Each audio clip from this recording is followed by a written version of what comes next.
I would say what I like the most is, working with dogs and cats here and then seeing them adopted into great homes and then getting updates from the adopters, that the animal is doing really well.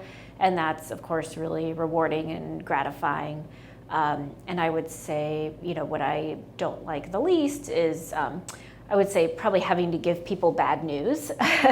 I don't like, if we have to make a difficult decision about a dog or a cat, it's hard to, relay that to the volunteers that have maybe worked with that animal or other staff members. So I think that's the hardest thing is, being sometimes the bearer of bad news. I would say one key decision that led to my career where I am now is I decided not to go to grad school.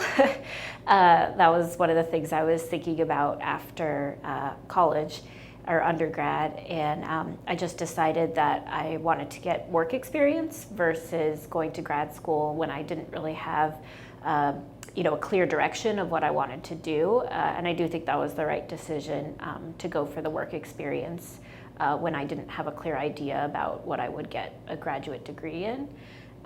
Because I think I learned a lot on the job just from when I first started here, from my fellow employees, and of course just working with animals on a daily basis. So I think that hands-on was really key.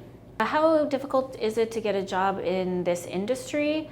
I would say if you, are organized and are good with people and animals, then there's a very good chance of getting a job, because this field definitely needs a lot more people that has sort of a combination of those skills.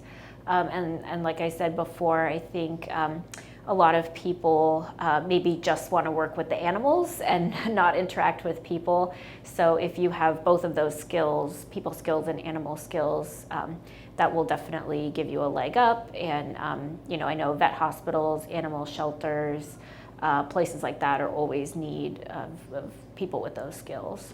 My work-life balance, I would say, is pretty good. I think with working in an animal shelter or the animal field, you do have to be able to leave some stuff at the office, so to speak, and not bring it home with you, because this can be a very emotional job, because you're dealing with people that are emotional, you're dealing with some tough situations and making some hard decisions with animals. So I think at a certain point you do need to just kind of let it go when you go home, and not let it drain you.